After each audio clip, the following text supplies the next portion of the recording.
the celebrities that come into town. Nick, appreciate you. Brad, the celebrities are always hanging out over at Greenacre Zoom Car Wash. So you want to find yourself a celebrity, head over there, but make sure get your car washed. You know. Also, at the top up here, thank you very much, guys. Appreciate you. We have the goal for 1 year. For the next 1 year, the goal is to make $1 million in 1 year. I don't know if I'm gonna make it or not, but I'm definitely gonna try.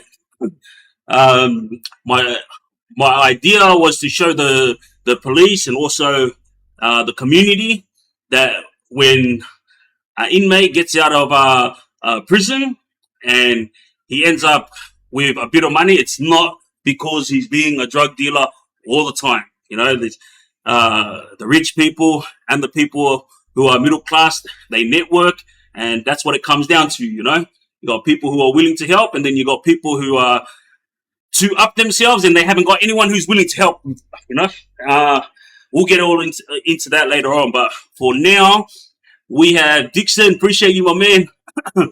Mons, love yous. We have $135,500 so far, and we have 247 days to go. So it's all right. We're holding in there, and my pay's going in there as well from work. But you will see it go up and down. So, for example, I'm buying into a business in Melbourne as soon as the parole allows me the opportunity. And as soon as I buy into that company, I'm going to lose a big chunk of this money. Appreciate you, Ozfunk. Appreciate you, my man. I'm going to lose a big chunk of this money. But the good thing is, buying into this business is going to allow me to get a generous amount every week.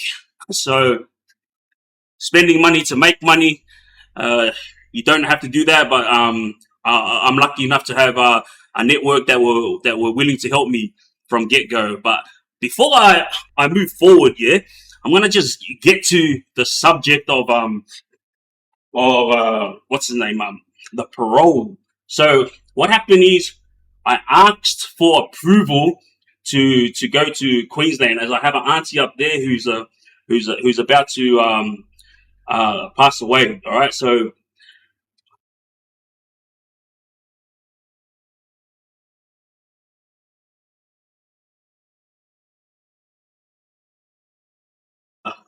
I did my best. I forwarded the paperwork to my parole, but she told me yesterday, Baji, appreciate you, man, that there might be a chance that I won't be allowed to go to Queensland. And I tried to explain that I just want to say my last goodbyes, but I don't think my parole's boss is having it, obviously, because in prison I was extreme high security, and obviously I have a FBO order, which is a firearms prohibition order, so they can search me wherever I am. Doesn't matter where I am, and this is where we're at. So to all you youngsters out there who are running amok on the streets, this is what happens when you want to be Mr. Gangster. You know, I did my time, and I'm out here doing the right thing, but still they won't approve me to go and see my auntie who's about to pass away, you know, and I'm sending my big love and respects. I'll be video calling after this live tonight, and obviously love and respects to the family as well. But Phils, appreciate you, my man, but this is where it's at, you know.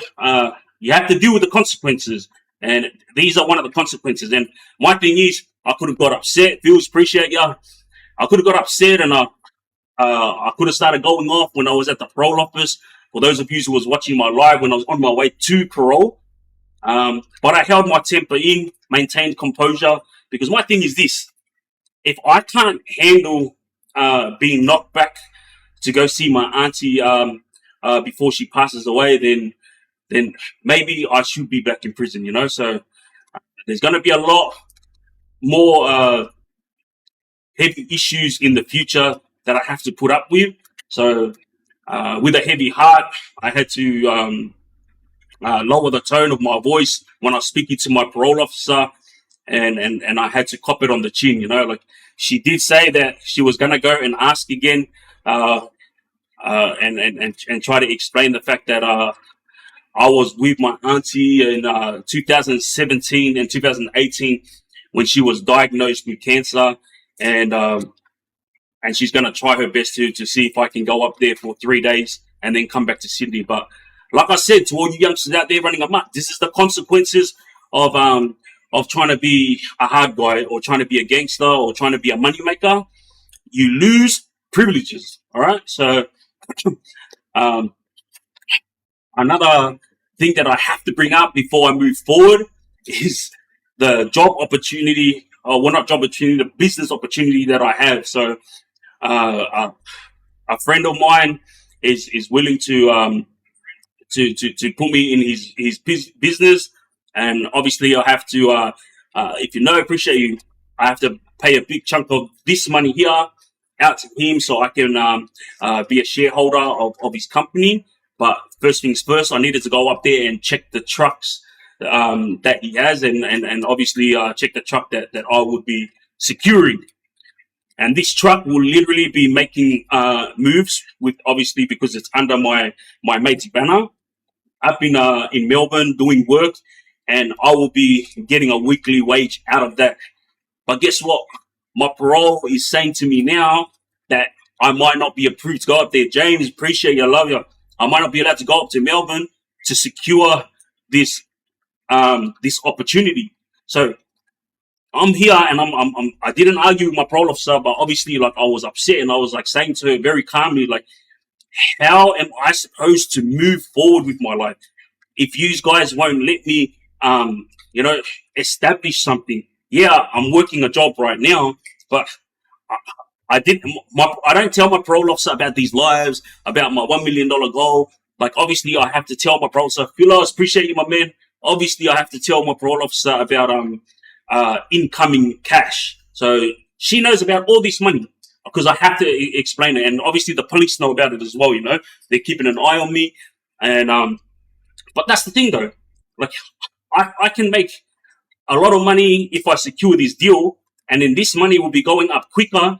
But they're not letting me. Yeah, no, I appreciate you, but they're not letting me go to Melbourne. Like, well, they haven't made a decision yet, but by the sounds of what they're saying is they're not going to allow me to go there. And I said to them, my people are not going to bring the truck down here so I can check over it. Children, appreciate you. I have to go up there and I have to inspect my truck, because if I pay someone to go and inspect the truck and then the truck breaks down after a week, like, that's friggin' $100,000 down the toilet. You know what I mean? Niece, love you, appreciate you. So this is where I'm getting at right now. To all you youngsters out there, all the opportunities that you're going to lose if you end up in prison and come out on parole, and not even just out on parole, even if you come out because you've done all your full time, like, you've got a criminal record now, and it's going to be very hard to get a job. But all the people that will try to help you, I'm telling you, don't get upset at them if you don't secure what you're aiming for. Mister, appreciate you, my man. Because at the end of the day, if you have a friend that's trying to get you a job and it's not coming to fruition, it's not because of them. Yeah, no, I appreciate you, my man. It's literally because of your background. And if you've got a name on Google, this is what all companies do now. As soon as they, AJ, appreciate you, my man. As soon as they see that that you're starting to make moves, or you're wanting a job that's up here, the first thing they're going to do is Google your name to see who you are, Now, if you're screen recording or if you're clipping, it's all about people power. When you're here with Triggz, it's all about people power. I want everyone to tap it up, please. Tap it up for the next hour. Let's hit that $1 million mark. And if we can hit past that $1 million mark, even better. But that's what we're aiming for. 1 mil, tap it up. All right. So if you're screen recording or clipping, please, as you all know, when I ask every week, just tag me in whatever you do. But also, whatever money that you guys are making off my content, like, it's all yours. Permission granted, love and respect. I really don't care as long as my content gets out there in order for the youngsters to see it. That's all I want, is to share my stories with the hope. I will have love you with the hope that they learn from it, So again, niece, love you, appreciate you. Let's get it. Let's get to people power. Yeah, I explained to you guys that people power is the only way to band together when we need to get something done. Now, I know for a fact that there's around about 15,000 criminals in New South Wales prisons. Yeah, so if there's 15,000 here, be around about the same amount in other states. But I know obviously I've got a lot of people that watch me from around Australia and also from other countries. But I'm like targeting everyone that's got a criminal record, or to everyone that's got a loved one that's ever been in trouble, or Dutch, appreciate you, or to everyone that's KBT, appreciate you, or to everyone that's had a loved one who's been locked up. I don't understand it. All right. The followers on my site has fucking pumped like sky high, which I wasn't expecting there. But my thing is this. I want to be able to pass certain bills so that the youngsters are able to walk freely on the street. I can't walk in to Parliament and ask for a bill to be passed, all right? So I'm a nobody. But if we have people power, we've got someone in the right place that we can reach out to, and we can make things happen, because that's what it's all about, people power. But I've been telling everyone, listen, follow my pages, not because I want notoriety, not because I want to make money. I want you to follow so you understand where I'm going with everything that I'm doing. So when something is about to, happen, like all I have to do is say one word on here, and everyone's together on this issue. Like one of the issues that I'm going to highlight tonight is the not William Tyrrell's issue. I'll sort with that one in the next live. But Jack's Law. It's a young kid that passed away after he was abstained at Queensland, yeah, and his parents fought hard for Jack's Law. And nothing but respect. Will have love you. Nothing but respect to Jack's parents. I understand exactly where you guys are coming from, and obviously you guys loved your son so much that you didn't want this to happen to other kids, yeah. But what I want to highlight is the fact that Jack's Law is getting kids searched randomly, and not just kids now. Like anyone is getting searched whenever the cops want, and there is a law where there's only certain areas where they can get searched, but a lot of the police are using this law, or using this their powers and their to their advantage. So they're abusing the powers that's been given to them. Appreciate you, Will Hub, love you, appreciate it. And how would you guys feel if your son or your daughter is walking to school, has nothing to do with nothing, never in their life seen a rap song, and then all of a sudden they get told, put your hands on the wall, show me your bag, open it up. This is what I'm getting at. Like, when I have kids, I don't ever want this to happen to my kids. The funniest thing is, this is now happening where private schools are. So now these kids who go to private school are starting to get harassed by police, And Sonic, appreciate you. Thank you very much.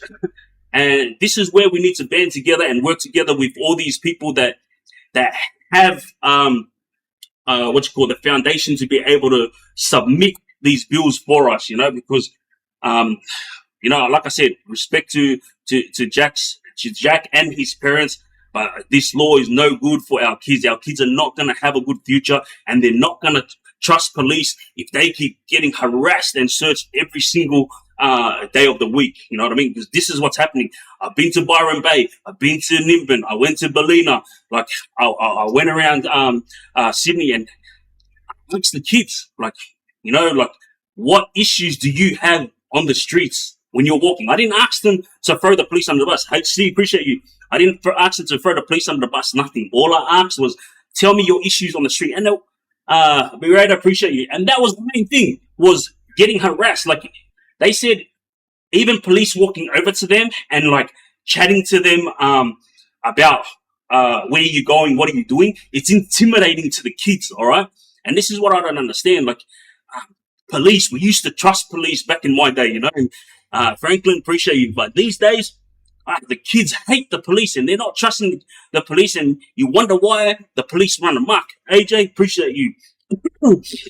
So, people power, guys. Get your family members, whoever's been involved in crime or whoever's got a criminal record, or if you have a loved one that that's in trouble right now or has a criminal record, mate, get them to follow so we can all freaking band together and make shit happen. Because it's not just Jack's Law. There's a whole heap of things that I'm going to be targeting, but I can't do it on my own. I need people power, people power, people power.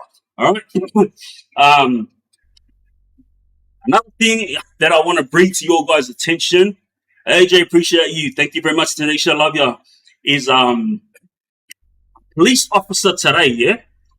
I just want to give respect to these police officers today. I was driving, all right, and my mobile phone was up on the car, obviously, because I was trying to get somewhere with the Google Map thing. Jaden, appreciate you. And I went past the line, so I wanted to reverse back. And then my dad reminded me that I can't have the maps up because I'm only a red P player, yeah? So I grabbed my phone and I went to put it down. But as I went to put it down, I was also reversing. The cop car undercovers pulled up right next to me. And obviously I thought maybe it's just another random search, because remember I told you they can search me wherever they want. Tommy, Jaden, Tori, appreciate you guys. And when he pulled over to me, he goes, mate, what are you doing? And I was like, sorry, man, I'm trying to reverse. PJ, and he said, you got your mobile phone in your hand and you're blocking the road. Come on, man. He goes, use your brain. And I thought to myself, all right, this guy's Franklin, appreciate you. This guy's going to run amok on me. Obviously, I just apologized. Yeah, I'm sorry, man. And I put the phone down. And then I was standing there like that, waiting for him to come back. And then he pretty much just like shook his head and like told me like, keep going. He goes like, mate, you're going to lose your license if you keep doing what you're doing. Now, to me, this is common sense, yeah? And this is what I want to get to when it comes to police officers, you know, with all the harassing, abusing your power. Like, mate, have a think about your own kids, your own families. Flora, I appreciate you. Like,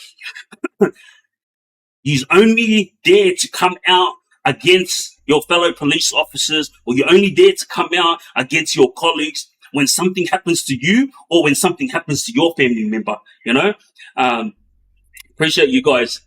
But if you had looked at a situation that's occurring, you know, and just use common sense, you'd be able to like navigate your way around your job very easily, you know. But you make your jobs 10 times more tougher for yourselves when you're abusing your power. So today, this officer, he could have like turned my car inside out. Obviously, he didn't realize who I was because he was just passing by it. But he pretty much just gave me a little lecture. He goes, man, you're going to lose your license. Like, why you got your phone in your hand and you're blocking the road? He's get it out of your hand. But he actually saw me try to take it off to throw it on the chair. So I wasn't using it or nothing. And he caught me like as I was putting it down. So, like I said, big respects to that cop and his colleague today for letting me go. I would have lost my license today and I wouldn't have been able to drive around. And that would have been like hell for me because obviously I need to get to work and I need to look after my dad who's in hospital, you know. Another thing that I want to bring up before we continue with the stories, love you, Tanisha, appreciate you guys, is drivers without manners. Wow, mate, I went inside prison, yeah, and I come out and I was thinking, bro, where the hell is friggin' everyone's manners? Like, you know, when I let someone go in front of me, like that's my way of saying, yeah, I don't want you stuck on the side. Like, come in the front. Even when I'm in the rush or something, or I need to get somewhere, like, I'm always respectful, yeah, because it's actually the law. It's not just me. It's the law. You have to let them in, you know. And when I go in front of someone, they let me through. I wave, say thank you. Bruh, today I got hammered by 3 Muslim ladies who wear scarves, yeah. Like, not only did I allow these ladies in front of me, like they were beeping their horn at me, like saying like let me through. I was like, yeah, of course, come in front. They went in front of me, no wave, no thank you, and I was like, oh, okay. And then I kept driving, and I was like, today I said, fuck, I've been out now for like 16 weeks, yeah, and not once have I ever seen anyone like show a bit of like respect, or give a bit of love on the roads. Everyone is too busy. Everyone wants a road rage. Everyone wants to stick their finger up. And I was like, there's no respect in Australia anymore. Like, freaking hell. Like, I know, and that's why I was actually surprised. Big respect to the guy that was driving the van today when I was on my way home. I was stuck on the side and I was just standing there quietly with my indicator on, and I was just waiting, and he actually stopped probably about 20 cars behind him, and he beeped his horn to me to come forward. And I took out $200 because I wanted to stop somewhere and give him this $200, but I couldn't because the green light was on. But I was just like, man, there is good people in this world, there's nothing against the three ladies that ignored me today. I'm not being freaking smart ass towards them. It's just that like a bit of courtesy, a bit of respect. That's how this country will become better. But everyone's up themselves today. No manners anymore. So that's my thing there that I wanted to bring up first and foremost before we get into the stories.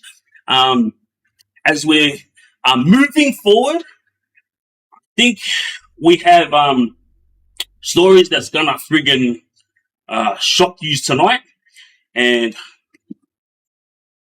we're going for 1 hour. So everybody sit back, tap it up, and get ready for these facts, stories that are from prison, and also facts that the younger generation need to know so they don't walk my path, and also they don't get involved in this rubbish that I'm telling every week. The first guy I'm going to be talking about is a guy named Salim Tabbah. He's a young Muslim brother that I met in 2012. So Salim Tabbah has been in and out of juvie pretty much his whole life, pretty much as bad as I was, and then obviously he came to prison. I appreciate you guys. Thank you, Boto. And what happened was, when I met Salim Tabbah, I was going off over a phone call at Lithgow prison, swearing and carrying on. And then Salim Tabbah like banged up to the squad, and he was like, "Oi, why don't you just let him have his phone call?" And they're like, "Oh, it's nothing to do with you, Salim. Just stay out of it." He was like, "Listen, give him his phone call, otherwise he's gonna deal with me and him." Appreciate you, Ali. The screws, they know that Salim Tabbah's, he runs amok. So pretty much what he did was, he rolled up his mattress. That's what we do when we go off. We make space, and then the boys who go over the top, they'll put soap on themselves, yeah? And when they put soap on themselves, it's like when the squad tackle them or try to hit them, because they always come in a group. Screws are not allowed to fight you one-on-one. I have seen a lot of one-on-ones in prisons with screws and inmates, but screws are not allowed to fight one-on-one. They could get suspended or even lose their job, but I've never heard of any of them losing their job. But suspension, 100%. So the soap being on your body, obviously, when you got 6 screws trying to tackle you on the ground, it's going to be slippery. That's the reason for the soap, or you can use baby oil or whatever else that there is. There's a big story of a guy in the UK. He used to put theses, or if you guys don't know what theses is, like itch all over him, and the screws would be too scared to run in on him because he's got all that rubbish all over him. Yeah, appreciate you guys. Thank you very much. So when Salim Tabbah stepped back, I stepped back. I was ready to go. The squad ended up calling the bosses. The bosses came down and they were like, "All right, look, VAIUSU, we're going to give you your phone call." Had my phone call. I was happy. Came back, and then I walked to the back and I was like, "Oh, buddy, who are you? What's your name?" And he was like, "My name's Salim Tabbah." And I said, "Hey, thanks for backing me up. You didn't have to do that." He goes, "No, it's all good, bro. I hate screws." So Salim is one of the guys inside prison. James, love yous. He's one of the guys inside prison that always attacks officers, yeah, and he's known for it. Blueprint. and he's not one to take a backward step. Every single inmate inside prison knows Salim for what he is, and there's not many guys who go on with it like Salim. A lot of boys have got big names, but not a lot of them have the balls like Salim. You know, I can't really put him in a certain position of ranks or leadership, because the guy just doesn't care. He was there's a young brother named Junior Toksuki, Samoan kid from Mount Druitt. Him and Salim were pretty much the same. They just did not care. Yeah? They go on with it. That no matter who you are. But Junior's story will come later. Today, Salim Tabbah. After I met with Salim Tabbah, we ended up becoming close but he was younger than me, and we would always write letters to each other. And Salim, he's actually someone that I consider a special guy. Yeah. So he was in for Erdemay, yeah. What happened was someone answered the door, and then all of a sudden, and then the boys took off, and Salim and his co-offender got charged for it. And the reason why they got charged is because a family member of the co-offender handed in the act gay and that to the police, not knowing that it was involved in something the night before, yeah. And so Salim and the co-e ended up coming to prison. They went to trial, and when they went to trial, Salim Tabbah, appreciate you guys. Salim Tabbah got found not guilty on murder, but guilty on manslaughter. But his co-offender, he got found guilty on murder. So obviously, like, he copped the whack, and Salim Tabbah, he got the lower end, you know. And the big thing about this story is, like, I'm not really gonna get into the story, but I know it inside out. But the Salim Tabbah's co-offender, actually, you know what? I can't say that because I don't want to get involved in it. But Salim Tabbah's co-offender inside court, after they got found guilty for their charges. Remember, Salim's got the lower charge. He turned around and he hit Salim, yeah. And then Salim, he can fight. He could have turned around and retaliated, but he maintained composure because he didn't want to hit another Muslim brother. All right. And the reason why his co-offender hit him is he was saying, you were the one that shot him. Like, why did I get found guilty for murder? You were the one that shot him. And like, he was going off, but it's too late. It doesn't matter what he says in court. Like, once the judge finds you guilty and sends you, that's it. You can say all you want. The court is done and dusted. You know what I mean? Anyway, long story short, the years have gone by. Both boys are doing hard time, yeah. And then Salim ends up in Supermax, and now he's gotten away from all his gang stuff. But let me tell you something, to all you youngsters out there, who's running amok for older boys or who's running amok for their bosses, yeah. Salim Tabbah was the type who was front line for the BFL boys, so Bass Hemsey's boys, yeah. But he wasn't BFL. So whenever the boys would send a message to Salim, hey, I need this guy to get got, Salim would attack. If Salim went somewhere and he knew this guy had an issue with me, he would attack. Like, he's not the type of person that has to be told. This is the same relationship that I have with my brother 212 Heat, you know, and also my younger brother Skivvy. You don't have to ask us to do something. Like, as soon as we know, like, it's on. But with Salim, the difference between us and Salim is, like, me and my brothers, we're together and we love each other dearly, and also, like, everything we do, like, it's all or nothing. This was us growing up together. But with Salim, his thing was, if anyone touches the Muslim boys, it's on. And because Bass is very influential with his words, he had Salim, like, attacking guys for his gang, you know. And Salim's not BFL, but he did it for the love of Allah. You know, he didn't care. It's his Muslim brothers. He wasn't doing it for the gang. He was doing it for the love of his religion. And so, everywhere Salim went, he kept attacking. And then the Muslim boys started realizing, you know what? Salim's a soldier. They started giving him a big head. Bro, Salim will do anything for the Muslims. You know, Salim will freaking stand on the front line when there's drama. All good. Like when we are in the jail with Salim's the person that we call to be our frontline soldier. So pretty much all the youngsters and the older generation boys would always call upon Salim when a situation occurred. Now I'm going to give you another example of what happened with Salim. At Long Bay Prison, one of the Muslim younger boys told him that when the officers were searching his cell, they kicked his Quran. He tells Salim turns around, to the officer, and didn't even realize the officer didn't kick the Quran. Like, this guy was upset that he had lost, like, drugs or whatever he had hidden away. So he went and told this lie to Salim because he wanted Salim to back him up. Salim's gone in and did what he needed to do for the Muslim brothers, but nothing even happened. The officer didn't kick the Quran.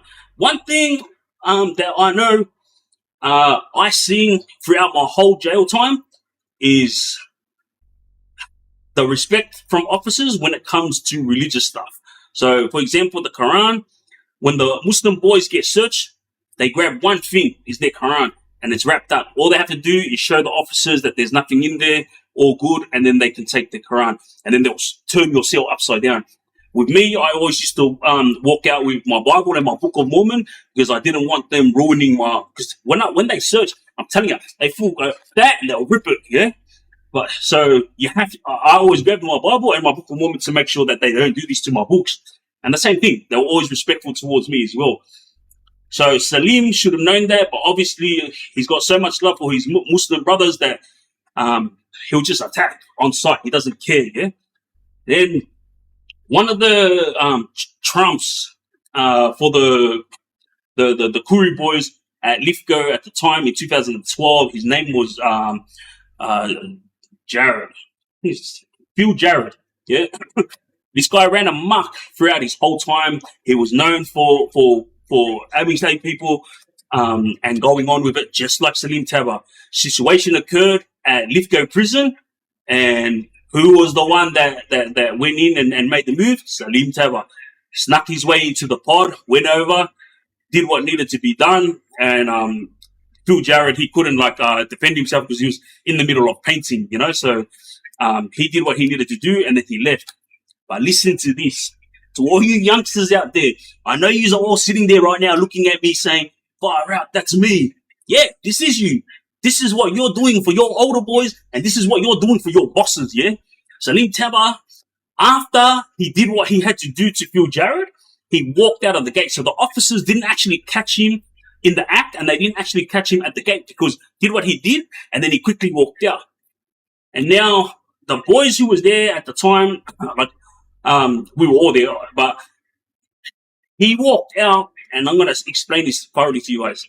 He walked over to a gate, and one of the older boys that he was close with was there, yeah? He had nothing to do with nothing, but obviously he's another one of the guys that used to order Salim around, yeah? Salim gave him his Ishay, and obviously he had just finished going to town on Phil Jared. And he gave it to him as in a way of like, here, can you get it away from me? The officers are coming. I could get caught with it. He put his hand through the fence to give it to him. And the older guy said to him, bro, get out of here. And I remember asking Salim, like, bro, what happened that day? Because I seen it, but I didn't know what happened. And then I don't know whether he threw it or whatnot, but I saw that actual confrontation between him and one of the older boys, yeah, where he went to put it through the bar to hand it over, and the older guy goes, bro, get it out of here. He said something along those lines, yeah. Then Salim walked off, and you could see Salim was upset. And I was a bit shocked because I was like, hang on a sec, this is the guy that always has his arm around Salim, always asking Salim, pull up the younger boys, always asking Salim, make sure you stand at the front line as a frontline soldier when she breaks out. And so I was shocked when that happened, but I didn't actually know what happened. So when I ended up being 2 out with Salim years later, I brought it up and I said, bro, what happened with you and that older guy that day at the fence? And he goes, well, what happened? And I said, I seen you try to give him the thing, but I didn't know what happened, but it looked like you were upset. And then this is how much of a gentleman Salim is. He didn't want to talk about it, yeah? But when we got closer, a year later, he actually sat me down and he wanted to tell me the story, only because he was about to give his life to Allah. And for those of you who are non-Muslim, when someone gives their life to Allah or to God, they change their life completely, yeah? And that's what Salim was about to do. He had already told Bas Hemsi, my love for you is because you're a Muslim brother, but I am no longer gonna get involved in any of the gang stuff anymore. So please don't take it to heart if I don't attack anyone anymore for you. Like, I just want to do my time and do the religious thing. And he didn't even say, like, I just want to go home to my family. It's not about that for Salim. Salim's thing is him and Allah. That's it. That's all Salim is about. He doesn't care about anything else. Not about going home. This is the difference between Salim and all the other boys, you know? When he puts his heart and mind into something, he puts it all in there. So he'd already told Bas, and Bas said, yeah, all good, wallah, yeah. He goes, I won't ask you to do anything else. And he gave him that respect, yeah? But when he was finally ready to open up to me, this is when I was shocked, because I remember I didn't know the situation. And then he sat me down, explained what happened, and I said, yeah, I remember the day that you went at Phil Jarrett. And then he explained, he goes, yeah, so other guys that were involved were the ones that were like G'ing it up, you know, and telling me like, I appreciate you, thank you, Ali, the real appreciate you. And he goes, when I went over to give it to them, I was trying to get them to get it out of my hand. Because the screws and squad were all running down, you know, and obviously it's a charge in jail. If you get got doing that, it's a charge, and you could get extra time on your sentence. Yeah. So he explained to me that the older guy turned around to him and said to him, "Get out of here, bro! Like, get that away from me." And then Salim was explaining to me how heartbroken he was because he considered that guy an older brother. And for Salim, it's not about I did this for you, so you should do that for me. for someone that was so young, he actually had a grown up mind. You know, he wasn't about petty shit.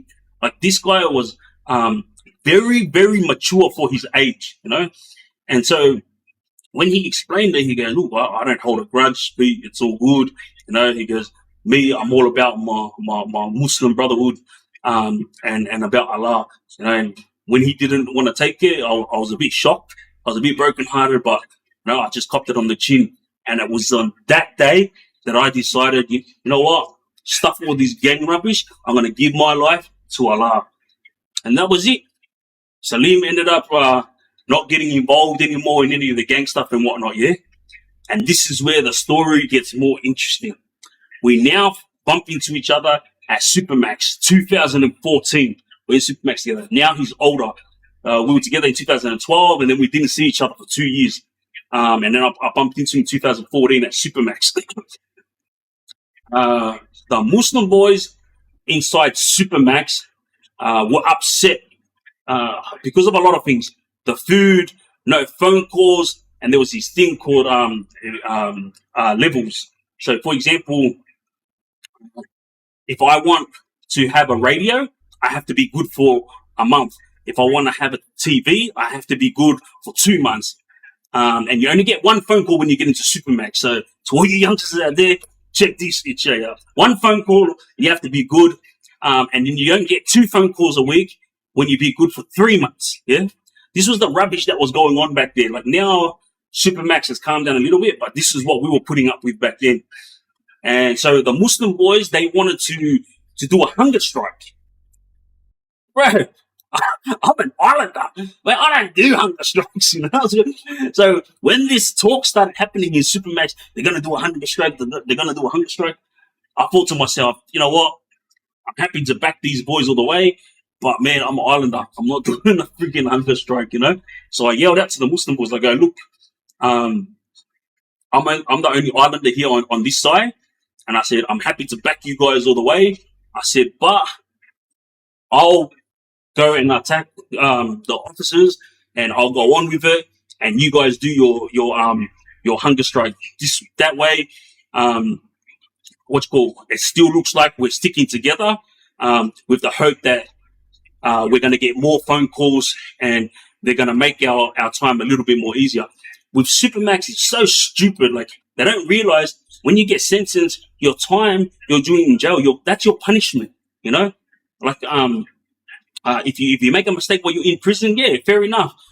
Take a little bit of the privileges, but in Supermax, they take all your freaking privileges, and then they make you sit there like a kindergarten kid and behave in order for you to get what you want. Right? That's why I always told you guys, anyone on social media, yeah, that's talking about Supermax, STG, Serious Threat Group, IVO, Individual Violent Offender, these are the three things that's pretty heavy inside prison when it comes to the boys that go on with it, yeah?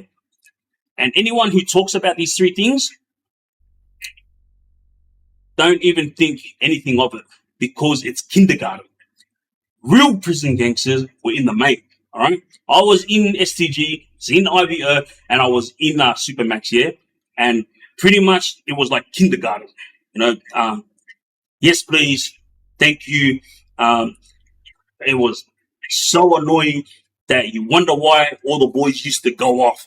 So all the boys that were at STG program at Lithgow at the time, they ran amok. They pretty much turned the whole jail upside down, smashed everything.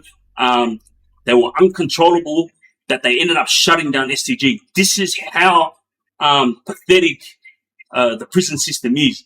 Like, they didn't understand. You weren't trying to help the inmates, you know.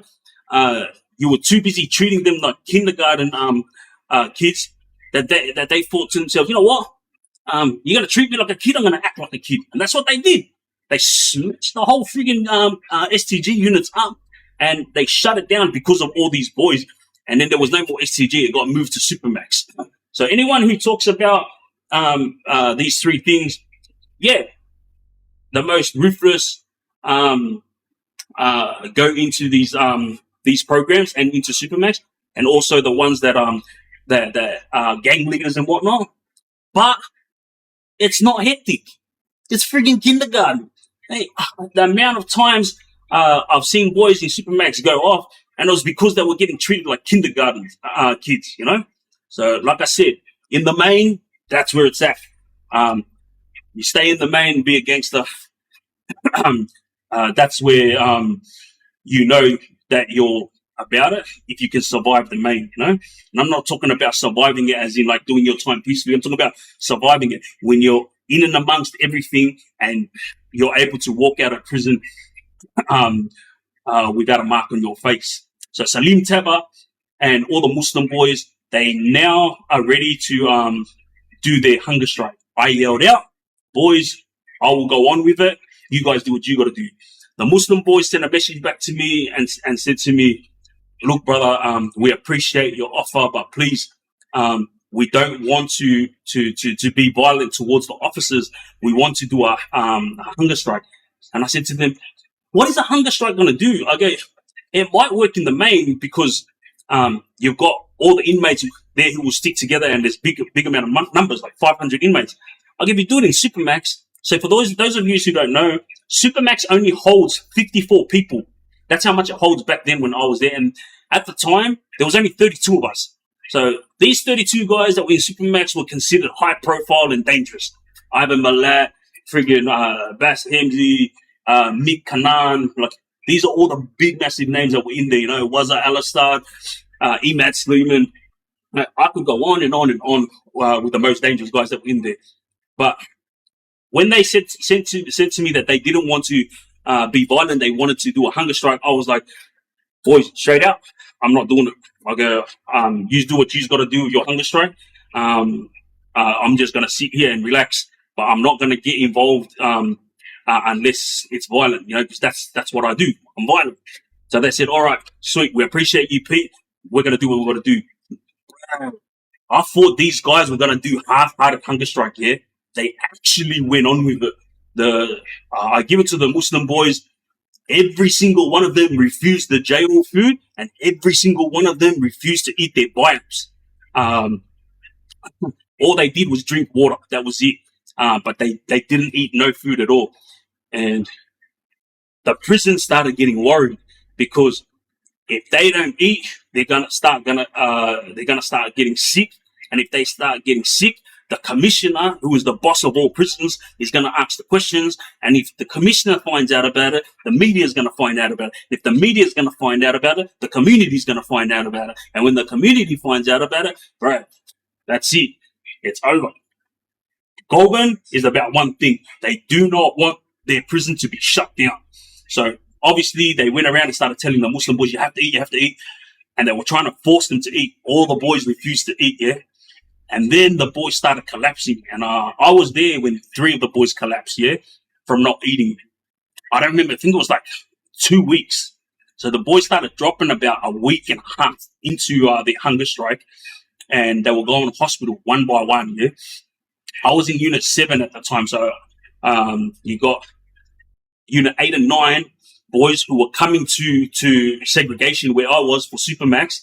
And then they were getting taken to hospital. And they were trying to force them to eat, but they were still refusing. One by one, all the Muslim boys ended up eating because, like, it was too long. Like, the guys, they had to freaking eat. Otherwise, they were gonskis, you know?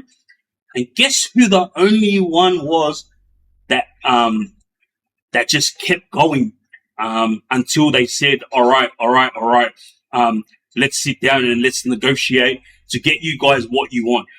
That person was Salim Tabbah.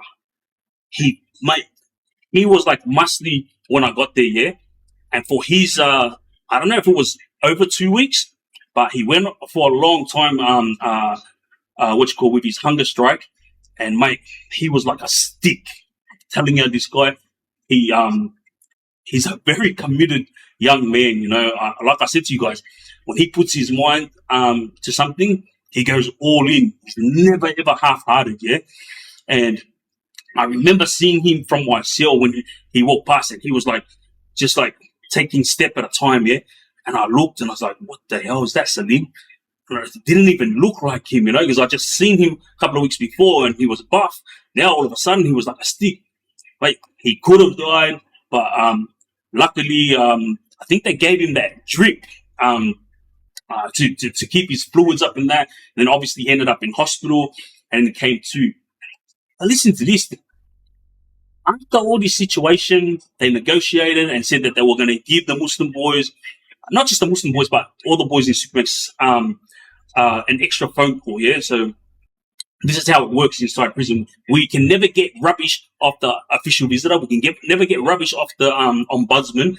Every time we write to the commissioner to ask for help, right, they don't care. They just write to the prison and they tell the governor and whoever else is running it what's going on there. I'm getting letters about issues in Supermax, and then they just lie and lie and lie, and we end up sitting there for 6 months and we don't even get anything that we asked for, even though they promised they were going to do it. Yeah.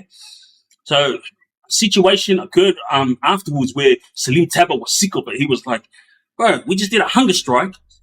We negotiated with them and they said, yes, this is what you are going to get. And then they reneged on it and they just went on with their same old routine." Now remember, Salim is now skinny, yeah?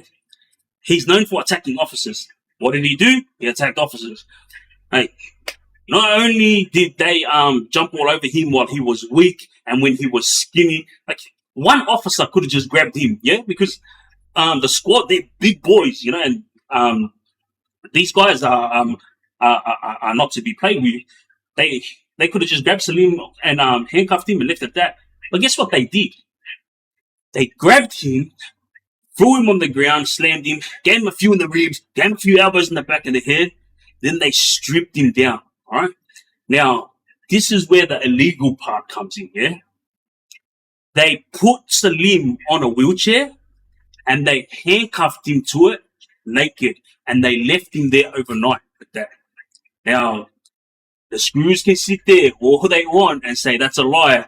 Mate, I don't talk rubbish. I know everything that happened, including at Kempsey Prison when the squad did this also to Junior Takatuki. Alright? They bashed him, and his mint card would be proof, yeah? Because he got a photo taken at Lithgow Prison when he turned up, and his face was munted. Black eye, bruised up, everything. This is how hard the officers at Kempsey bashed Junior Takatuki. Alright? When he got there, his face was freaking inside out, and then obviously Junior runs amok. And this is what I didn't understand. Alright, if I was a squad or if I was an officer and I had an inmate who was annoying and another inmate who keeps running amok and attacking officers, I know that I have the power. And I know I can take down these fools anytime I want because I've got the gas and I've got the manpower, and I've also got the gas and the capsicum sprays. You know, so if I know I have all this, oh, you can go off all you want. You can attack my officers all you want. But just remember, I'm going to turn you upside down and then you're going to be taken to your cell. But they don't see it like that. You know what their thing is? Their thing is all the stuff that they see on movies, these screws, they try to redo it, in prison. So what happens is when boys are doing what they got to do, they attack the boys, and what's his name? There was an incident where I remember clearly. Cube Tabbah, he was handcuffed like this, yeah, and the officer ran up from behind and kicked him in the side of the head, and his whole head busted open because the officer, like, obviously he's got boots on, yeah, and full split him in half. And this is the same thing with Salim. When he was in his friggin' wheelchair, handcuffed, and he was full naked, right? Not only was the brother embarrassed, but he thought that it was just going to be for half an hour. But apparently, from what Salim told me, it was an all-nighter. And yeah, fair enough if it was just Salim that this happened to, and it's only his words. But hey, everyone in Supermax saw this happen. And it wasn't just Salim this happened to. This has happened time and time again. And hey, take me to court and sue me for freaking defamation or for talking shit, and I promise you, I will get 500 inmates that will friggin' turn up and back me up, saying that all the friggin' shit you friggin' did to the boys inside prison. And I promise you, we will shut down every prison one at a time until there is a prison that is good enough to handle the inmates. Mate, you're an Indian, you've got all the power, yet you still friggin' do corrupt shit, alright? We're talking about corruption? Let's go to friggin' Lithgow Prison. An officer, governor named O'Shea, alright? This cunt, he's been all over the news for his corrupt acts, alright? And remember, for those of you who don't know this, a governor is someone that runs the prison, yeah? It was me, it was John Tabbah, Borgie, Aussie boy, Boof, Razak, and Blackie. He was the one that had the issues with the Darwiches at the petrol station. So we were all in the line, and we had all been treated like rubbish for about 2 months, yeah? And everyone was stressing out, and then we all made a plan. We said, listen, we are going to refuse to go in our cells, because this is our cell here, yeah? And then we got a little yard at the front. So when we're in our little yard at the front, they tell us at the end of the day, all right, everyone get into their cell. Everyone will go in their cell, and then they'll come in, handcuff us to the front, and then they'll lock our back door. That's how it works. We all refused to get locked in our cell. Turn it down. So we all refused to get locked in our cell, and we all made a plan that we wouldn't get locked into our cell until Governor O'Shea comes down and sees us. The squad will come down. As soon as the squad will come down, they come down with their big gas guns and their masks and their suits. and they start walking. And this is the same routine that happens at every jail. Obviously, these guys are trained for it, yeah? You have 1 minute to go into your cell. If you do not get into your cell, force will be used. And everybody heard that. Oh, and another guy that was there was a Kuri guy named Corey Broth. He's a little machine too. So when they're going off, I stepped forward, and because when they lined up in front of Corey Broth's cell first. And Corey Broth is a skinny Kuri brother that goes on with it. And I thought to myself, why are you lining up in front of the smallest bloke's cell? So I said, hey boys. And then all the squad looked at me and I said, leave the little bloke alone and come into my cell and come at me first. And they're like, VAIUSU, we will be there in a minute. He goes, but right now we're going to start with Broth. And I said, hang on a sec. Okay, you're going to go in there and attack young Corey, yeah? And I said, all we are doing is a peaceful protest. We don't want to fight you. We don't want any dramas. All we want is to see the governor. We've been treated like shit for 2 months now. And we've asked time and time again to get what we want, which is nothing out of the ordinary. We weren't getting our lunches, barely getting our dinners. We weren't getting cutlery to eat. So pretty much say this is the side of the cardboard that holds the food, yeah, like that. So we were putting our cardboard like this, and we were using this as a spoon, yeah. And guess what? This is a prison that's funded by the government. We can't even freaking get cutlery. We're using the freaking lid to feed ourselves. And you wonder why we were freaking going off. And so when I had said it politely to the officers, that we wanted to see the governor and we didn't want no trouble, the squad at the time turned to me and said to me, look, honestly, VAIUSU goes, we don't want no trouble with you guys. He goes, but I'm going to be honest with you. Mr. O'Shea doesn't want to come down and see you, and he ordered us to force you guys in. And I was like, whoa, I've been to so many prisons, yeah, but I've never had been to a prison where the squad actually told us what was happening. Usually, if a governor said something like that to the squad will keep their mouth shut and just do as they're told, follow orders.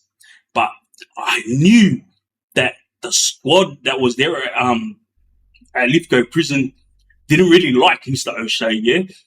Just from the way, appreciate you guys, just from the way that he was, oh, shucks. Hey, what I got to do here? It's a puzzle thing. Hang on, guys. I just got to do this puzzle.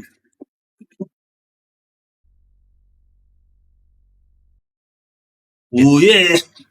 Not an AI. It's all Triggz, and it's all love and respect. You know? So, tap it up, guys. Tap it up. Let's go. Tap it up. So, we're all lined up there, and they've now told us what's going on, and now we all have to fight the squad. Every single one of us. And remember, this is not group versus group. We're all in one ourselves. So for those of you who don't know, in segregation, you're only allowed to be in a 1 hour cell. Obviously because you're known for being a troublemaker, and if they have to come and get you, at least they don't have to deal with 2 of you. There's only 1 of you. So we got all our cells lined up, and we were all ready to go. I put a towel around my arm, yeah. This was my way of blocking a baton if the baton comes, and then I'll attack and do what needs to be done. Some of the boys who were new to prison didn't really know the go. For example, Borgie, who's not new to prison, but he had never been involved in this type of drama in prison. This was his first time, so he was like asking, bro, what do I do? And I told him straight, I go, bro, as soon as they come in, they're going to come with the shield. As soon as they walk towards you, just start, don't hold back. And he goes, oh, what do I do? Do I tackle him or do I jump in the air and throw punches? And I said, bro, just run at them. All I'm going to say to you is just run at them and do your best. That's all you can do. And he goes, yeah, sweet. And he's an Aussie boy, yeah? And then Blackie, he's the one that had the issues with the Darwich family. He yelled out to me and he said to me, Pete, he goes, I've never been involved in something like this. And I told him, I go, bro, grab your stuff and go into your cell. Don't get involved. And he was like, nah. He goes, bro, I can't leave you boys with it. Like, mate, we're all suffering inside Segro. He goes, man, I'm staying out. I'm not going in. I go, brother, I said, I, I don't want you to freaking get in trouble. Like, Blackie at the time, they were leaving him they had left him in Segro for about 2 years. And it was because of the issues with the Darwish family. So they didn't know what jail to put Blackie at. Obviously because he's the one that done that to the Darwish, family, and they didn't want to put him somewhere and then he gets attacked. So they left him in segregation. He had been in there for 2 years, I'm pretty sure. And so when he yelled out to me, I said the same thing to him. I go, bro, like if you're gonna stay out here, then grab all your stuff, take it in your cell, put your mattress up so nothing gets sprayed with the gas. Because once your sheet gets covered in gas, they'll chuck it in the rubbish. And I said, and then get ready. As soon as they come in, they're going to have their shield up. There's going to be 5 or 6 of them from standing in behind. They're going to come in a line. As soon as they come in, I said, just put your legs down and then just jump at them, attack. I'll go hit them with the shoulder, hit the shield with the shoulder, and just go as hard as you can, you know? And he was saying to me, yeah, sweet. All right, that's what I'm going to do as soon as they come in. While I'm standing there, the head squad said, all right, guys, time's over. Mr. Broth. Now they're spacing young Kuri boy, not young, but Corey Broth, yeah? And they said to him, Mr. Broth, you have 1 minute to get into your cell. If you do not get into your cell, force will be used. And then he stood there and he started looking at his time.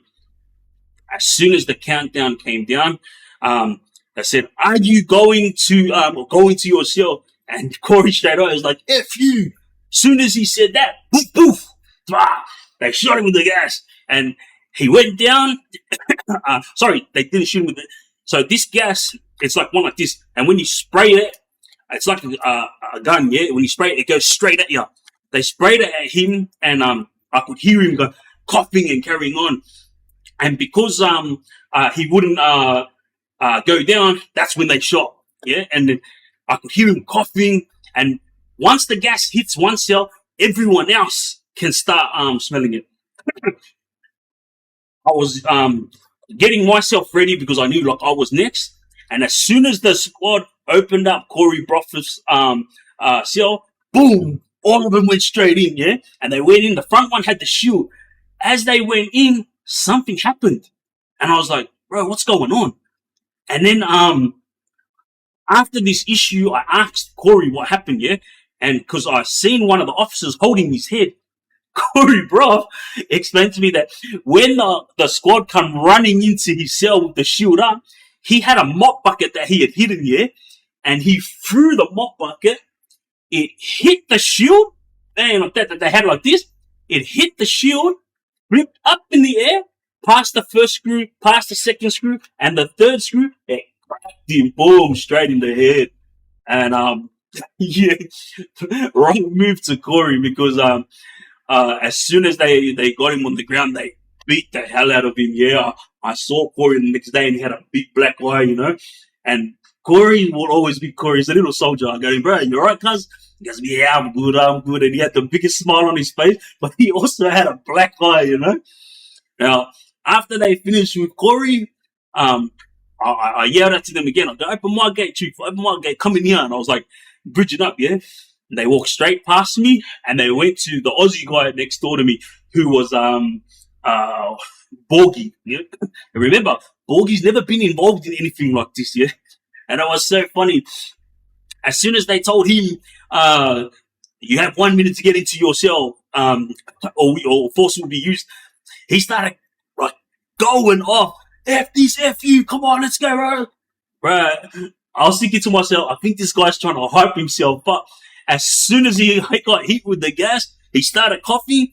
Boom, the gate opened, they rushed in, and all I heard was that. And I could tell that he was like struggling with them, yeah? As he was struggling with them, they got him on the ground. They were like, stay on the ground, keep your mouth shut. Handcuffed him, took him to his cell, locked his cell. Third person, I was sitting there, same thing. I was like, chief, he's ready to go, like that. They just walked straight past me. The third person that they went to was Booth, Razak. He was all the way down in the end cell. and I'll never forget it. He was also one that was going off, but I didn't realize that Baraboof, I think he had like some issues with his lungs, like maybe asthma or something. I don't really know what it was. But as soon as he got hit with the gas, he was coughing like there was no tomorrow. Like he was coughing and choking at the same time. But while he was coughing and choking, he was swearing, like, "Oh, your dogs! How about your dogs?" As soon as the gates got open, boom, the line went in. And I could hear stuff there. And they got him down, but easily, but only because the guy couldn't breathe properly, you know. And for those of you who have never felt capsicum spray, what they hit us with inside prison is 10 times worse, yeah. And these things are called canisters. The ones that I told you, it's like fire extinguisher, and they spray it at you. So some of them come out, some of them come straight at you. And then if they can't, if you are the type that can handle the canisters, then they'll bring out the guns and they'll shoot the gas at you. So after but a booth went down, boom, they went over to Blackie. Remember, again, Blackie, he's never been in this type of situation. He asked me what do I do, and I explained to him, just attack. Same thing, he was going off, door cracks open, the line went in, poof, shields are up, and all I heard was, it was probably the loudest crack that I heard. It just went crack. And as soon as the noise went, I was listening like that, and it was just like, and I was like, what's going on? What's going on? Like, stay down, buddy, stay down. What's going on? And all I could hear was him saying, "Get off me, your dogs, get off me, your dogs." I was thinking, bro, what happened? Is he fighting? Was he struggling? I didn't know what was going on, yeah? Same thing. The next day when we were having a laugh about it, I got him, "Bro, what happened to you yesterday? I heard 2 big noises." And he goes, "Pete, you know, I told you, bro, I've never been involved in this." So what happened is, when they came in, Blackie ran straight at them and he threw his shoulder at him and he full tackled him. But when he tackled, he tried to lift them up. And because there's 5 of them, well, there were 6 of them there, but 5 of them was the ones that went into the cell, and 1 was holding the camera because they always got to film everything that happens. And he goes, because he tried to lift the guy up that had the shield, the 4 behind him leaned forward. And so when he hit them, he fell flat on his stomach, and then they all fell flat on him. So that's pretty much, it didn't even, there wasn't no struggle, there was no fight, because the brother, when he hit them, they just fell on top of him, and then that's when they grabbed his hands and handcuffed him. And then when we were talking the next day, he was saying to me, he goes to me, "Bro, next time this happens," he goes, "at least I know now I got to hit and jump back." But I don't know what the hell I was thinking trying to lift them up, because they just leaned forward and I fell flat on my face. Now Blackie's gone, and there's 2 of us left. It's John Tafahima and me. I'm standing there. They walked straight past me, and then they went to John Tafahima. Same thing. And this is the funniest thing that I think, one of the funniest things that I came across in prison, yeah? Because John Tafahima, his nickname is Cube. So Cube was standing there, and all I heard was, I thought the officers were going to say, "You have 1 minute to get into your cell." But they didn't say that. They're like, "What are you doing? What are you doing? What are you doing?" And I was thinking, bro, what's going on? They're not saying what they were saying to everyone else. They're saying, "What are you doing?" I was thinking, what's he doing, this bloke? I found out the next day, when the squad come to his cell and lined up to get ready to attack him, he was sitting there smoking drugs. And they were telling him, "What are you doing?" And he was just smoking his drugs in front of them. And it was like, wait. And they're like, "Put that down now." And he just kept smoking. He did not care, yeah. And then when they were saying to him, "You have 1 minute to get into your cell. If you do not get into your cell, you were going to be forced into your cell." He just kept smoking. Well, as soon as they cracked the gate open, Cube chucked his drugs to the side and he shaped up. The line went in, woof, and then Cube went straight at them. And I could hear like a big ruckus, and you could tell that he was going on with it, yeah? And went on for probably about a good 20 seconds. Like, you could hear the walls, one side to the other side. And then finally, I knew from what I heard is when they crash tackled him to the ground and they handcuffed him. But what I didn't know at the time was when he got kicked in the head. The same thing. The next day when we were all having a laugh about it, he went to use the phone box, and when I walked out, he had a patch on his head, and I was like, hey, Shana, what happened to your head? He goes, bro, these dogs, he goes, they handcuffed me, they got me on the ground, it was all good. He goes, and then the other one ran over and he kicked me straight in the head, you know? And I said, seriously? He goes, yeah, bro, he freaking kicked me while I was handcuffed. I was like, wow. Anyway, last but not least, me. All right? I was in there and I was waiting. I didn't realize at the time because I thought they were coming straight for me. I ripped off my shirt. I had my towel around my arm. I was ready to go. And I was standing there waiting. But when they walked past me, they kept walking. And then I looked around and I was like, whoa. I yelled out to all the other boys, but all the other boys had been locked into their cell already, yeah? And I said to the boys, hey, you all inside? And they're like, yeah, you stood outside? I go, yeah. I said, I don't know what happened. They walked straight past me. So I thought, oh, all right, then they're probably going to get a breather and then they're coming back to get me, you know? I didn't realize at the time until one of the officers explained it, yeah? A couple of days later, you know how I told you guys they had that canister and they were gassing all the boys to get them on the ground and to secure them to put them back into their cell? What happened is they ran out of gas. So all the canisters this is a prison, yeah? And they used all of it on all the boys that they had taken down.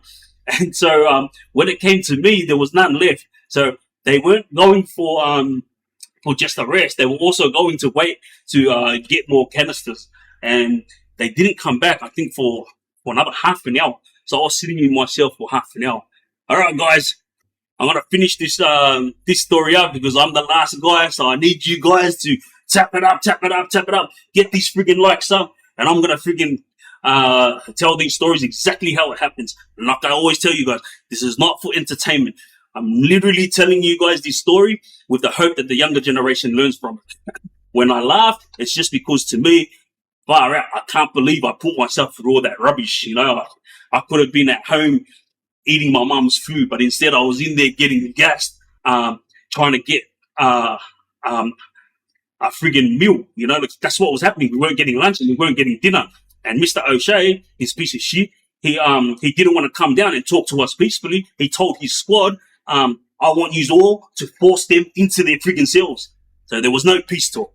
All right, guys, let's go. Tap it up. Last but not least, moi.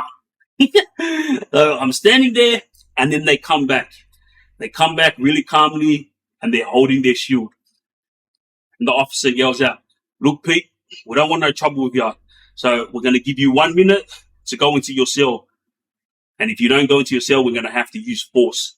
And I think it was like a mutual respect, because to all the other boys, they were yelling at them, yeah. But when they came to me, like he pretty much said it like respectfully.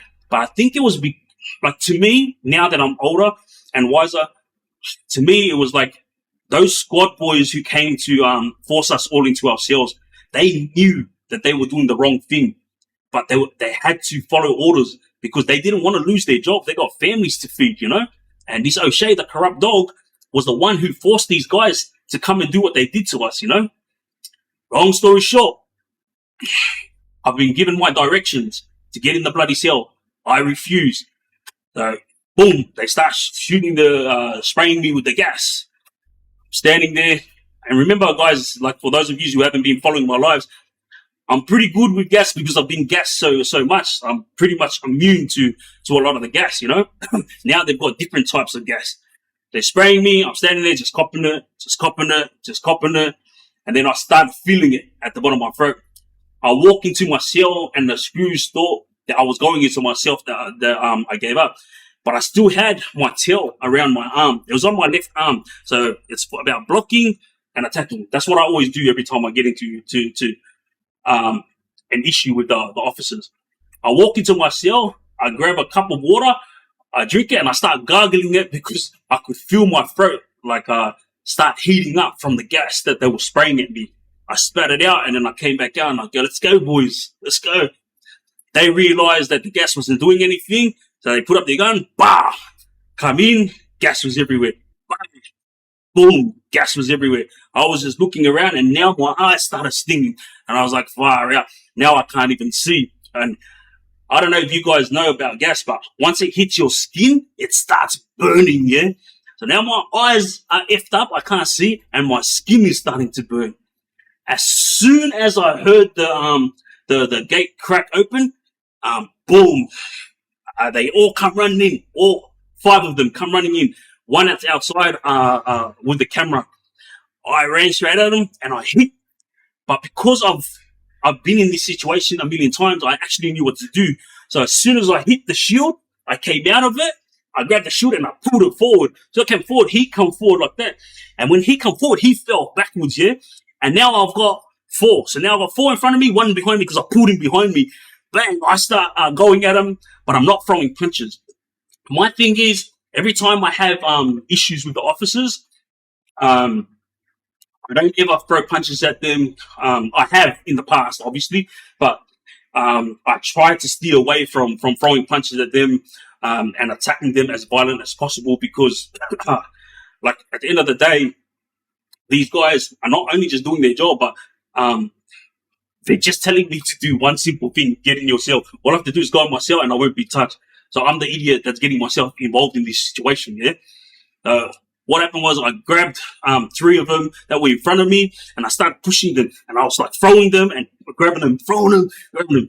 They were all one had my arm, one had like my whole shoulder, and the one that I threw behind me, he grabbed my leg. As he grabbed my leg, let's say this is the cell, yeah, like half my body was already outside the gate. So, and all 5 officers were trying to pull me in the gate, and I was halfway out the gate, and my goal was to get out the gate. I just wanted to get out the gate and then just run amok, run around and just like have a laugh with the boys. I made it out. I almost got out the gate, and then you know the officer that had the camera who was filming it, he put his camera down and he helped them. And then that's how they ended up tackling me into the cell, and they got me on the ground. But the thing that I effed up on was the officer that was behind me, he had grabbed my leg. And when I pulled my leg out, I kicked him in the chest, yeah? When I was trying to struggle with the guys in the front to get out of the cell, he grabbed my leg again. But this time when he grabbed my leg, he put it in the leg lock, and I didn't realize my leg was in the lock. I tried to pull my leg out, and when I tried to pull my leg out, my knee just went snap like this. And I felt a little snap, and I was like, what the hell was that? And I pulled it out, and then that's when the officer with the camera put his camera down. They all helped, got me on the ground. And then as they got me on the ground, they handcuffed me. And then I started having a laugh with him saying, fire out, he's a rubbish chief. The Goulburn squad got me on the ground quicker than you. And we had a bit of banter and a bit of laugh about it. They got me up, they put me in my cell, and then they were like, you're right, you need to see the nurse. I said, nah, I don't need to see the nurse, I'm all good. Yeah. And that was the end of it. All of us now were secure in our cells. All of us got asked if we wanted to see the nurse, and we all said no. Me not thinking anything of it, in the morning, I woke up, and when I got up to walk to the toilet, I went to step, and my whole knee gave way, and I fell on the ground. And when I fell on the ground, I was like, bro, what the fuck? Like, I didn't realize that, you know, when my knee snapped up that way, I had internal bruising. So I buzzed up, I asked to see the nurse, they took me to the nurse, and then I got put in front of a doctor, and the doctor ended up saying, look, you're all good, there's no issues, you just got a bit of internal bruising, so just make sure that you don't play any sports or anything else, because you don't want your ligaments to give way, because once your ligaments give way, then that's it, you're going to be effed up until it's fixed. And inside prison, very, very rare to get your body parts fixed once you F it up. And so this whole story that I've just explained to you guys is a story that needed to be told, yeah, because it's all about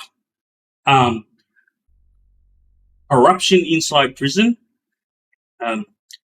influential inmates, and doing things that you don't want to do. You know, so remember, throughout that whole story, these are the three things that came up. Yeah, Borgie didn't want nothing to do with it. Blackie's never been a part of it, but they were both like, oh, all right, if the boys are in, we're in, you know? This never needed to happen.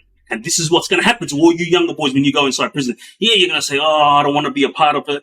But if you're seen to be a weak link, then you're going to get got. This is what happens inside prison. You know, it doesn't matter if it's your boys or just the boys in the wing. If you don't stick up for the majority, then the majority is going to turn on you.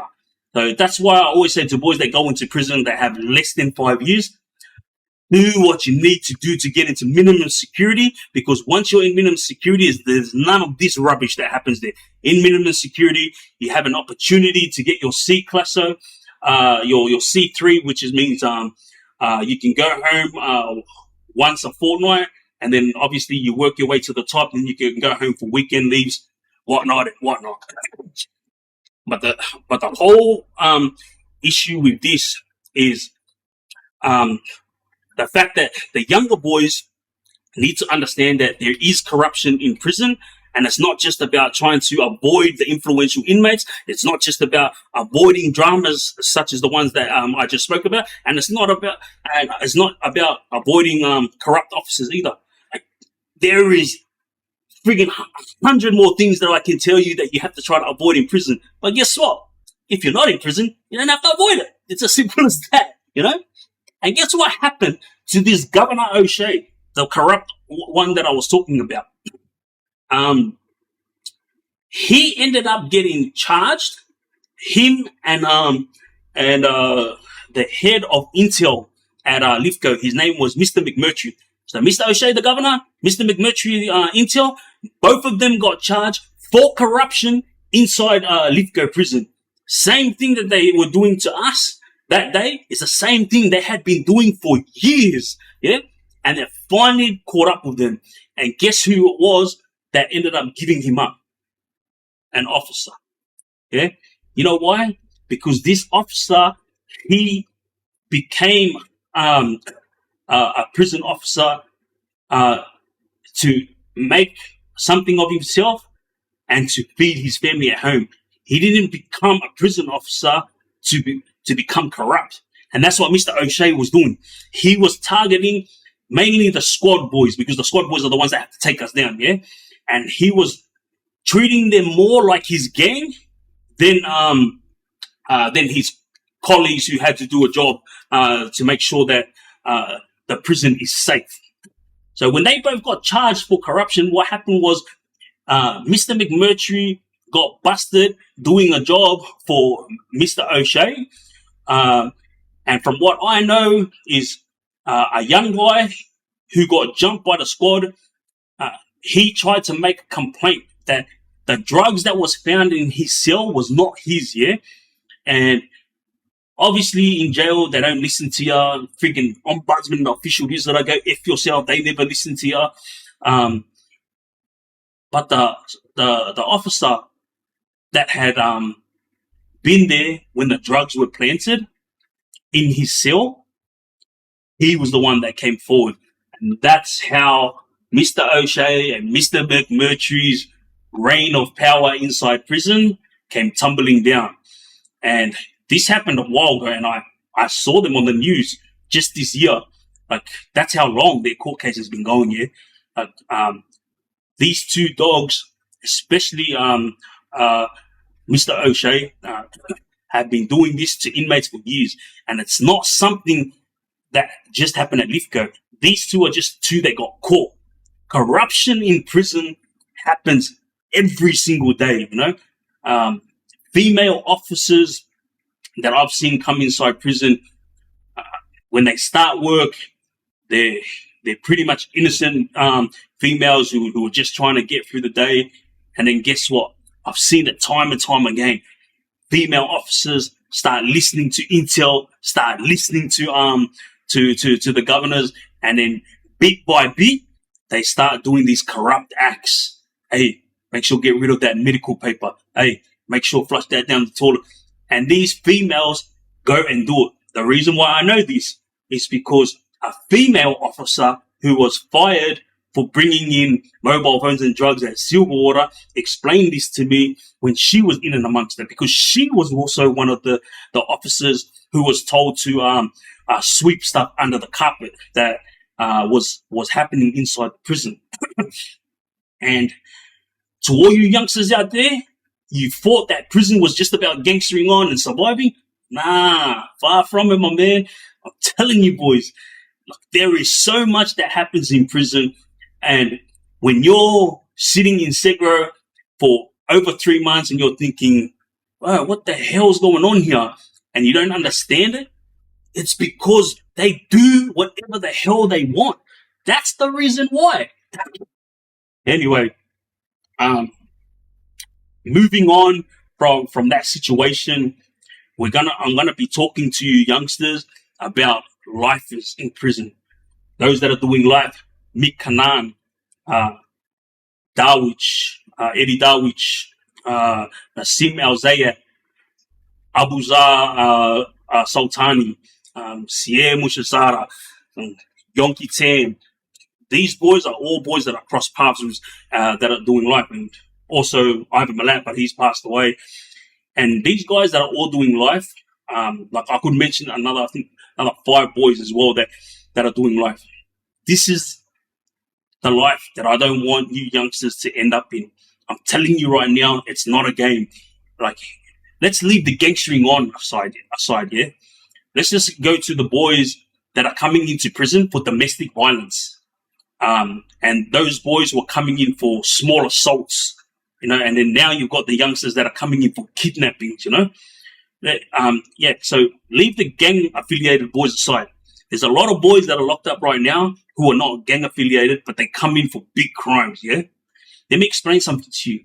Once you come inside prison, and it's a college for criminals, because when you go in there, you network, and then you start meeting guys who know how to make money. You start meeting guys who have a crew that's strong, who will protect you. These are all the little things that happen inside prison that you guys don't realize right now. So I'm explaining all this to you guys so you guys can understand it, yeah? Once you walk into that prison, it's not just about surviving and trying to be a hard guy. Like, there's a lot of little things that you're going to be involved in that you don't want to be involved in, but you have no choice, yeah? So, the lifers that are in there, these are the boys that when I was inside Supermax, at every prison, when you see someone's card up on their cell door, it will literally just be their name and their MIN number. But in Supermax, when you see someone's card, it has their name, their MIN number, and how long they're doing. You know, when I first saw this in 2014, I was walking past Ivan Malat's cell and all the boys' names that I just explained, and it was saying life, life, life, life. And I was walking shackled, yeah? So I'm walking like this and I'm looking up. And I never knew that prisons have cards that show how much time they have it. I don't know if Supermax was trying to be show ponies, but it was something that hit me hard, because it was right there and then that I realized, wow, I don't want to ever be in prison for life. You know what I mean? You know, when I was there in 2014, on my card it said 10 years. And guess what? My time was the lowest. I had the lowest time in Supermax back in 2014. There was boys that were serving 18 years, 30 years, 40 years. And then you had all the lifer boys. And yeah, there are boys who are doing life that are handling it, but you can tell that the time they've spent in prison is now getting to them, you know. And I'm not going to say specific names, but these boys have all served over 20 years so far. These are the boys that have done that are doing life, and it's sad. Like, when they go off over nothing, you know, when they threaten other boys over nothing, like, you just realize it's actually not them.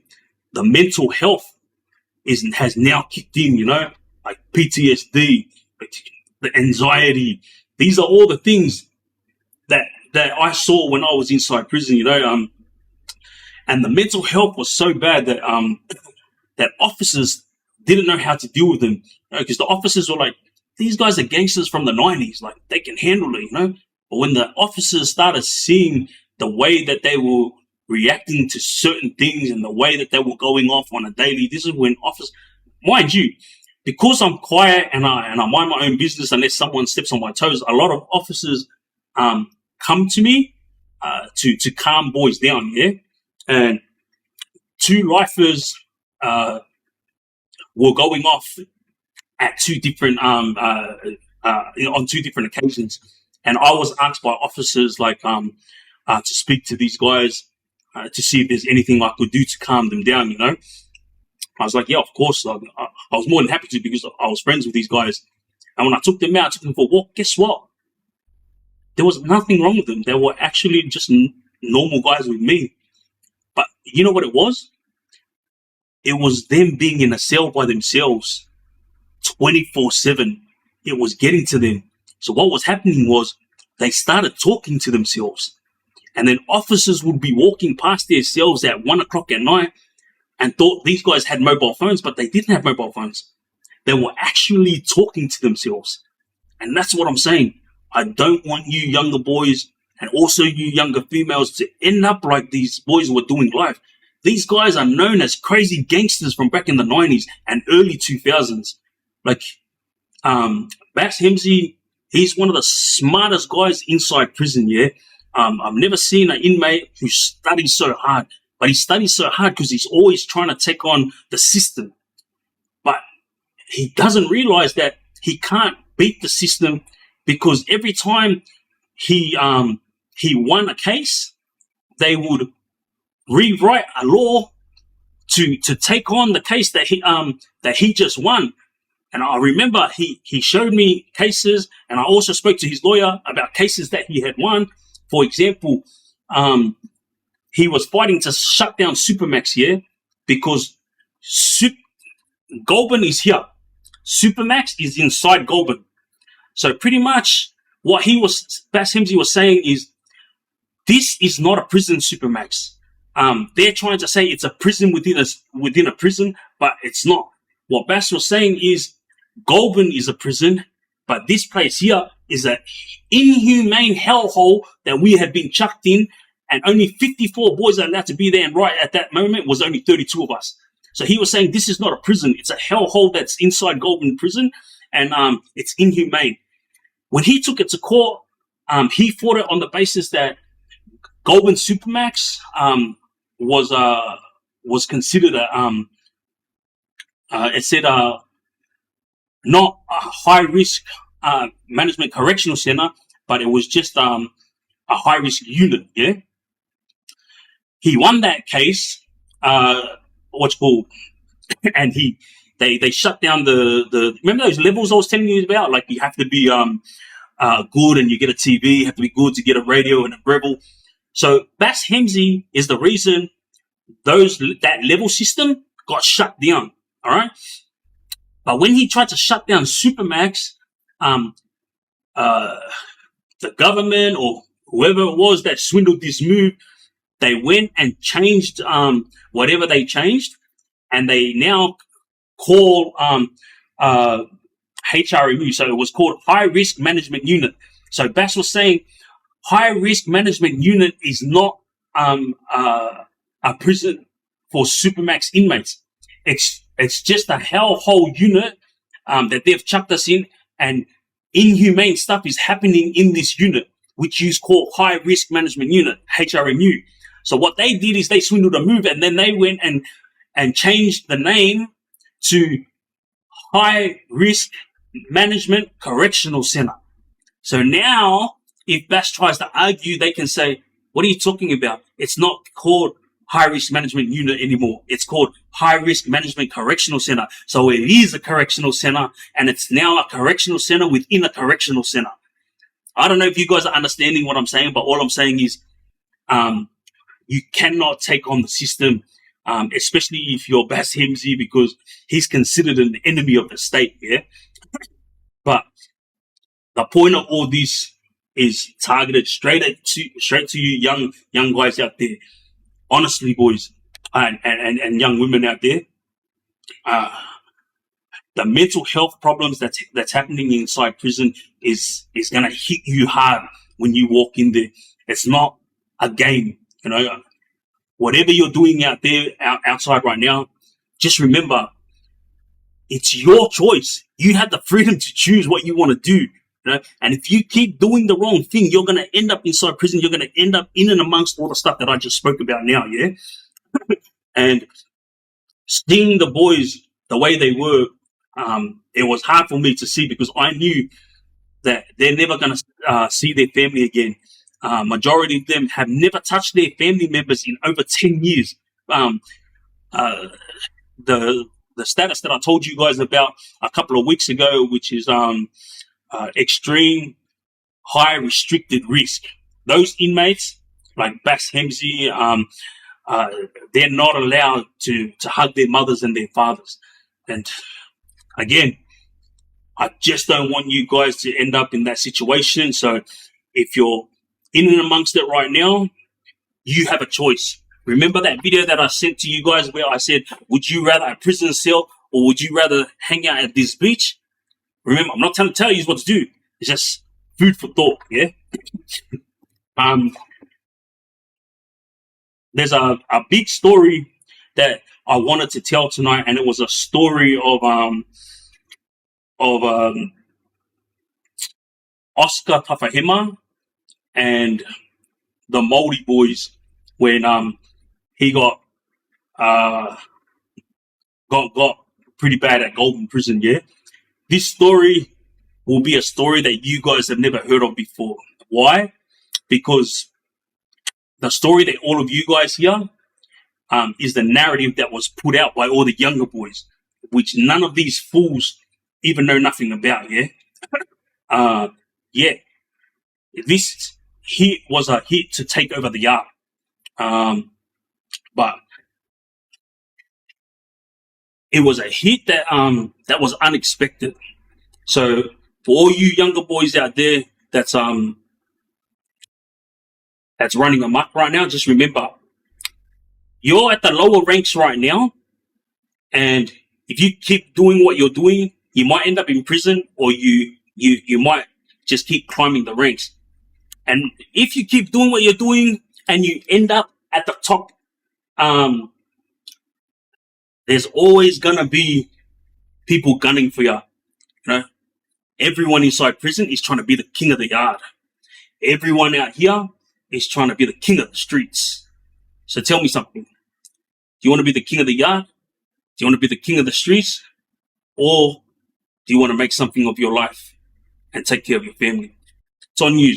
Trust me. I've received a lot of messages from you young guys out there who have been complaining a lot about my story, saying it's easy for you, Pete, to say you got to go and get a job, you got to do what needs to be done. But mate, when we see you driving around in a luxury car, or when we see you at a luxury restaurant, we think, far out, we want to be like you, bro.